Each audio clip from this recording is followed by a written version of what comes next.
ఎండలో మండితే కొబ్బరి బోండాం, ఒంట్లో కాస్త నలతగా ఉంటే కొబ్బరి బోండాం, జ్వరం వస్తే బోండాం, జలుబు చేస్తే బోండాం. సరదా కోసం కాదు, ఇదో సర్వరోగ నివారణ. అందుకే రేట్ ఎంత పెరిగినా కొబ్బరి బోండాలకున్న క్రేజ్ మాత్రం తగ్గదు. కానీ ఇక్కడే ఓ విషయం గుర్తుంచుకోవాలి. బోండాం తాగితే రోగాలు తగ్గుతాయన్నది పాత మ్యాటర్. కొత్త విషయం ఏమిటంటే రోగాలు రావచ్చు కూడా.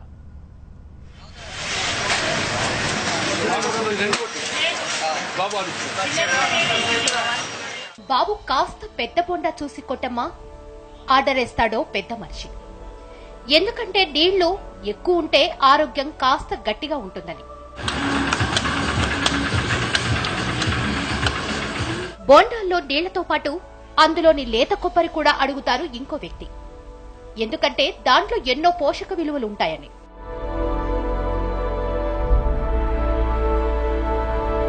కూల్ డ్రింక్స్ లో కెమికల్స్ కలుపుతున్నారని వార్తలు వచ్చిన నాటి నుంచి చాలా మంది వాటిని వదిలేసి ప్రకృతి సిద్ధమైన కొబ్బరి నీళ్ల వైపే మొగ్గు చూపుతున్నారు. ఒంట్లో కాస్త నలతగా ఉంటే చాలు బోండాం బద్దలవుతోంది.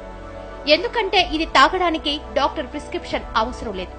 కాస్తంత హెల్త్ కాన్షియస్ ఉంటే చాలు. సృష్టిలో కల్తీ అవ్వని పదార్థం ఏదైనా ఉందంటే కొబ్బరి బోండం అంటారు. అందుకే దేవుడికి కూడా టెంకాయనే సమర్పిస్తారు. కానీ ఇదంతా ఉత్తి మాట. ఇప్పుడు బోండం కూడా కల్తీ అవుతోంది. రోగం తగ్గడానికి తాగే బోండంతో కొత్త రోగాలు దాపురించే కాలం వచ్చేసింది.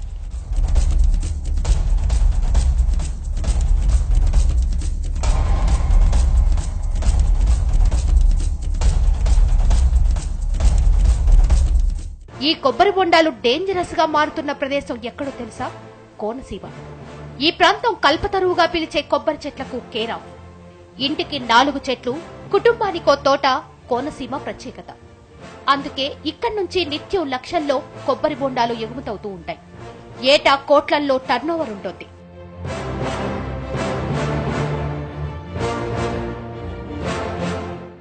ఓవైపు సమ్మర్ సీజన్ కంటిన్యూ అవుతోంది. అంతకు ముందు బోండాల వైపు కన్నెత్తి కూడా చూడని వాళ్లు ఇప్పుడు రోజుకు 2-3 లాగించేస్తారు. ప్లాస్టిక్ బాటిల్స్ లో లీటర్లకు లీటర్లు పార్సిల్ తీసుకెళ్తారు. టోటల్ గా మిగతా కాలంతో పోల్చితే సమ్మర్ బోండాలకు డిమాండ్ ఫుల్లుగా ఉండే సీజన్. కోనసీమ నుంచి సుదూర ప్రాంతాలకు రోజు లారీల్లో బోండాలు ఎక్స్పోర్ట్ అవుతూ ఉంటాయి. కానీ పంట చూస్తే అంతంత మాత్రం. ఈ సమస్యకు విరుగుడుగా తెరపైకి వచ్చిందే కల్తీ. ఇది మనం ఊహించలేని కల్తీ. కెమికల్స్ తో చేస్తున్న అచ్చమైన కల్తీ. బోండాం బోండంగానే ఉంటుంది. మన కళ్ల ముందే దాన్ని చెక్కుతారు కూడా. కానీ లోపల నీళ్లలో మాత్రం డేంజరస్ కెమికల్స్. అదెలా సాధ్యం? అసలు ఎప్పుడైనా ఊహించారా? పోనీ ఇప్పుడైనా ఊహించగలరా?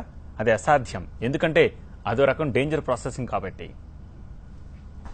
సమ్మర్ వేడికి చల్లని కొబ్బరి నీళ్లు కావాలా?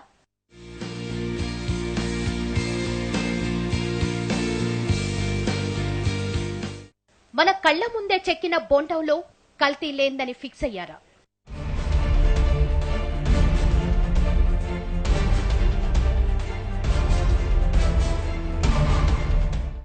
కానీ ముమ్మాటికి కల్తీ జరిగే ఉండొచ్చు.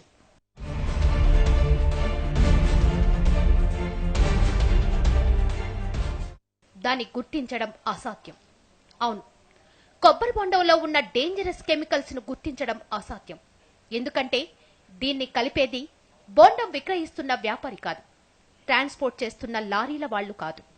చెప్పాలంటే పుట్టుకతోనే కల్తీ బోండం మార్కెట్లోకి వస్తోంది.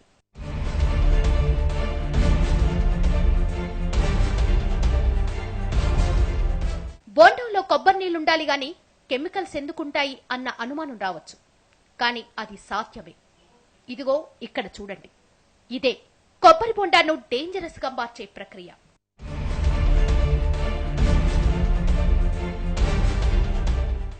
ముందుగా కొబ్బరి చెట్టుకు పాదు ప్రాంతంలో తవ్వుతారు. తల్లివేరు ఎక్కడుందో వెతికి పట్టుకుంటారు. ఆ తర్వాత ఓ కవర్లో ఈ లిక్విడ్ పోస్తారు.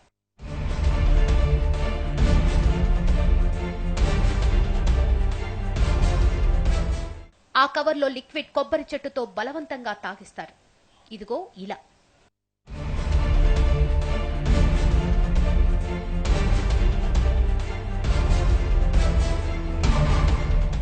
నేరుగా తల్లివేరుకు ఈ లిక్విడ్ ను అందించడం వల్ల ఆ కవర్ 2 రోజుల్లో ఖాళీ అవుతుంది.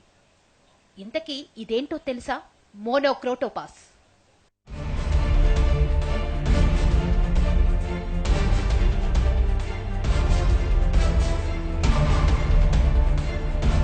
మా ప్రాంతంలో కొబ్బరి చెట్లకు నల్లి తెగులు, ఆకు తెగులు అనేక సమస్యలకి చాలా ఇబ్బంది పడుతున్నాం రైతులు. అలాగే వ్యవసాయం డిపార్ట్మెంట్ వారు అడగగా వాళ్ళు మోనోక్రోటోఫాస్ అలాగే వాటర్ 10 ml మోనోక్రోటోఫాస్ కొంచెం వాటర్ కలిపి కవర్లో వేసి తల్లివేరు కట్టినట్లయితే సమస్య పోతుందని చెప్పారు. అలాగే మేము ప్రాంతం అంతా అలాగే వాడుతున్నాం. ఇవాళ నల్లి తెగులు, ఆకు తెగులు చాలా మట్టుకి తగ్గింది. చెట్లకు చీడ, పిందె రాలిపోవడం వంటి సమస్యల నుంచి బయటపడటానికి ఈ పద్ధతిని అనుసరిస్తామంటున్నారు రైతులు. కానీ అసలు ఆ సీన్ వేరు. ఇలా మోనోక్రోటోపాస్ ను చెట్టుకు సమృద్ధిగా అందించడం వల్ల చిన్న పిందె కూడా 10 రోజుల్లో బోండంగా మారి కోతకు సిద్ధమవుతోంది. అంటే పిందె రావడం వరకే చెట్టు ఇష్టం, ఆ తర్వాత అదెప్పుడు బోండం కావాలన్నది మాత్రం రైతుల ఇష్టం.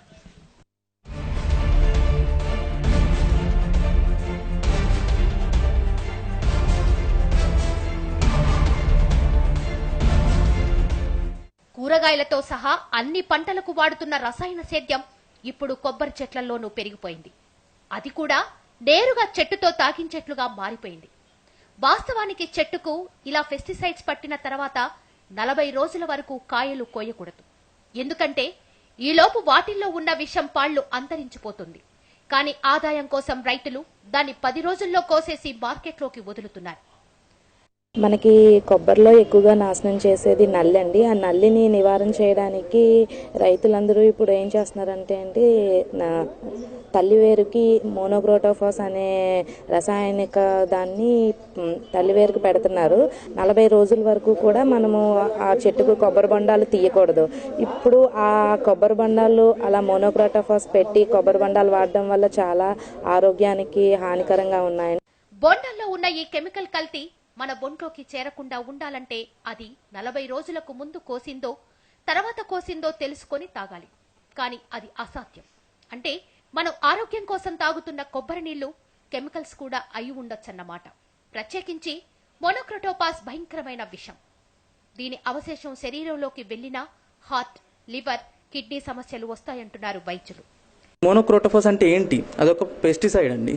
దానివల్ల మనుషులకి, పక్షులకి అందరికీ ప్రమాదమే. అది మనకి హార్ట్ని డ్యామేజ్ చేస్తుంది. It's a కార్డియోటాక్సిన్. ఏంటంటే హార్ట్ టిష్యూస్ అందరినీ ఇది చంపేస్తుంది. సో దీనివల్ల చాలా ప్రమాదం. మనకు తెలీదు ఇది 40 రోజుల తర్వాత వచ్చిన బొండమా, ముందు వచ్చిన బొండమా.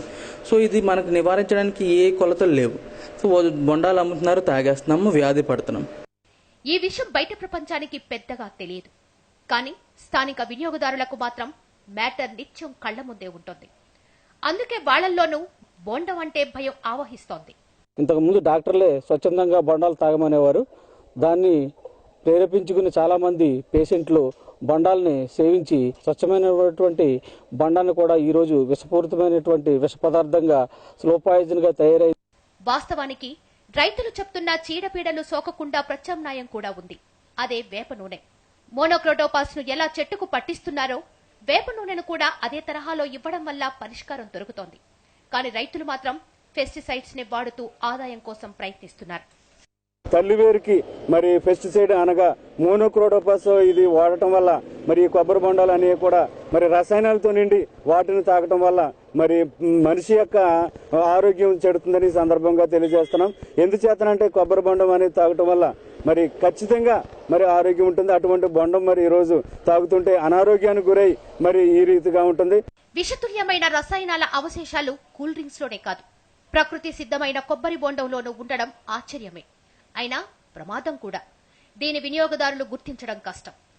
కేవలం రైతులు మాత్రమే అవగాహనతో సేంద్రియ సేద్యం చేస్తే ప్రజల ప్రాణాలకు భరోసా ఉంటుంది.